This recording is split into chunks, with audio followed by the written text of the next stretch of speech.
Could an increase in global life expectancy close the health gap between rich and poor? Well, according to the most in-depth and up-to-date analysis, the answer is a resounding yes. Hey, I'm Regis, and today we'll take a look at all the positive news happening around the world. From a species-saving conservation area to small blocks of plant waste that can trap air pollution for over 1,000 years, here are a few good news stories to remind you that not everything in the world is doom and gloom. First up, we have an exciting development coming in from Peru with the opening of a vital nature reserve. Up until now, the northern coastal provinces of Piura and Tumbes had seen an uptick in illegal overfishing, mining, and pollution. Unfortunately, the knock-on effect of these criminal activities was that much of the diverse wildlife that calls these regions their home was threatened. More than 2/3 of all marine species in the country can be found there due to the unique convergence of two ocean currents. Merged together, they create the perfect conditions for numerous creatures to flourish, such as marlin, swordfish, and tuna. It's also home to a host of endangered animals, like turtles, sharks, and whales. In fact, it's so teeming with life that you can even find a unique breed of penguin there called the Humboldt penguin. Wait a minute, I thought all of them lived in Antarctica. Guess I gotta do some more research. But it's not just the animals that were suffering. The livelihoods of around 15,000 or so native fishermen were also being put on the line by overexploitation of the seas. To add to this, since 2 out of 3 fish consumed in Peru come from this locality, this marine paradise is also an essential part of the nation's economy. With so much at stake, you'll be glad to hear that Peruvian policymakers have recently declared the area to be the Mar Tropical de Grau National Reserve. Covering an enormous expanse over land and sea of over 115,000 hectares, which is about double the size of Chicago, this sanctuary will now be safeguarded for years to come by stronger government presence and the passing of new protection laws against mining. It'll also ensure that Peruvians never run out of fish for their ceviche. If burritos are more your thing though, then hold on tight because our next story takes place in Mexico, which has just elected their first ever female president. Granted the right to vote in national elections only as late as 1953, Mexican women have valiantly fought against sexism and violence within their society for decades. In recent years though, they've made a series of historic strides towards true gender equality. 2018, for example, was named the Year of the Woman after female members in Congress exceeded 40% for the first time in the nation's history. Well, this year, Mexico has turned it up another notch by having not one, but 2 women battle it out for the top office in the land. The victor was ex-energy scientist Claudia Sheinbaum, whose rise to fame began in 2018 when she became the first ever female mayor of Mexico City. Speaking after her landslide victory, Sheinbaum announced that her achievement was not just for her, but for all women. Set to take over in October of this year, she's vowed to confront the cartel gangs that exercise a lot of control over the country as a whole. She's also pledged to tackle poverty and to give more support to Mexicans living across the border in the United States. From a triumph for women to a triumph for men, scientists in the United Kingdom have developed the most accurate spit test for prostate cancer yet. The most common form of cancer for men in over 100 countries, the prostate is a walnut-sized gland only found in males that sits below the bladder. By the year 2040, it's thought that the number diagnosed with this terrible disease will double to 2.9 million men every year. In other words, every hour, 330 unlucky souls will be told that they have it.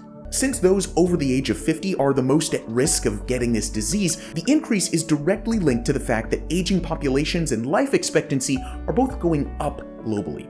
In light of these grim predictions, it's now more crucial than ever to catch prostate cancer at an early stage before it can spread. At the moment, it can be identified by a blood test, but it's by no means perfect. Experts have warned that it has a chance of missing the cancer entirely, and it can also misdiagnose people, prompting them to go through an unnecessary round of anxiety-inducing follow-up checks and scans. Thankfully though, researchers from the Institute of Cancer Research appear to have invented a greatly needed improvement.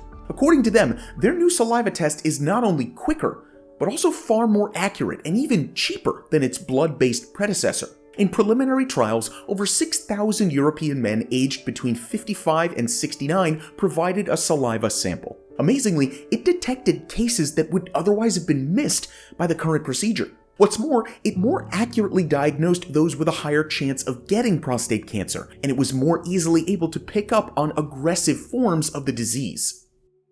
Moving swiftly on, we take a look at an upgrade in the realm of air pollution, where a Bill Gates-backed startup has created Lego-like bricks that can store carbon dioxide for centuries. Since the onset of the industrial age, the Earth has heated up considerably, in part because of gigantic amounts of carbon dioxide emitted by the burning of fossil fuels such as coal, oil, and natural gases have become trapped in our atmosphere. With 2023 declared the hottest year on record, climate scientists have been busy trying to figure out the best way to recapture carbon in order to lessen the effects of human-caused climate change.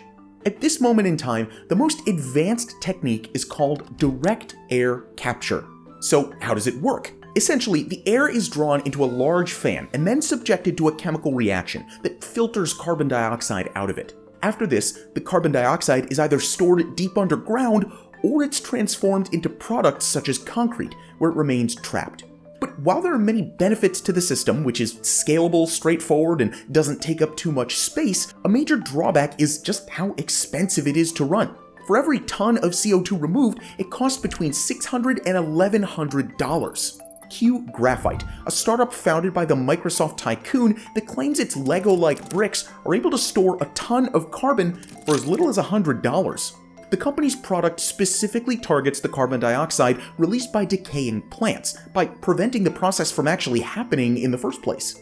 This is done by taking plant waste, drying, and compressing it into small shoebox-sized blocks via a relatively simple process called carbon casting, and then transferring it 10 feet underground. In addition to being cheaper, it's also game-changing because the blocks contain no microbes that could potentially break it down, meaning they can remain intact for hundreds of years. If you look at this time frame, humanity could already be dealing with completely different things, like exploring and inhabiting other planets. Just recently, researchers have detected water frost on the solar system's tallest volcanoes. Situated on Mars, the biggest of the Tharsis volcanoes is called the Olympus Mons, which is about 3 times as big as Mount Everest and as wide as mainland France. For a long time, it was commonly held that the sunshine and thin atmosphere of the red planet's equator would make it nearly impossible for frost to form there due to high daytime temperatures.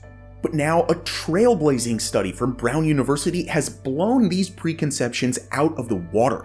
Using high-resolution color images snapped from a satellite, an analysis of 30,000 photos revealed layers of frost at the top of Olympus Mons and its little brothers. The recognizable blue sheets were located inside calderas, a large hollow space at the summit formed by past eruptions. It's only present a few hours after sunrise, after which it evaporates back into the atmosphere. It's been calculated that at least 150,000 tons of water regularly swaps physical states in this way every day during the colder months of the Martian calendar. Now, I want you to think about the width of a single human hair. Pretty small, right? Well, that's about how thin the frost actually is, so please forget about any dreams of going ice skating on Mars, at least for the time being. Anyway, the team at Brown University have theorized that the particular way the air circulates above the mountain creates a special microclimate in which frost thrives. By finding out how it forms, it's hoped that we'll learn a great deal more about how water behaves on Mars in general. But perhaps most significantly, it'll allow us to shed more light on how the planet's atmosphere functions. The more we know about this, the easier it will be for us to explore and identify signs of life on other worlds later down the line. But while we can't be 100% sure that aliens exist just yet, what we can be certain of is that global life expectancy is set to increase. But before we go into that, we'd really appreciate it if you would subscribe to Good News. Your support is great, and honestly, we'd love to grow this channel even more. But what's more important is that global life expectancy is set to increase. This was the astounding conclusion of the latest report from the Global Burden of Disease Study, or the GBD. The GBD sources its information from nearly 12,000 collaborators across more than 160 countries, so yeah, they're pretty legit. While females are projected to live for up to 4.2 years longer, males will be around for up to 4.9 years longer. That is, if they don't do anything too stupid, like this. Elsewhere, the average number of years a person can expect to be in good health will also go up from 64.8 years in 2022 to 67.4 years by 2050.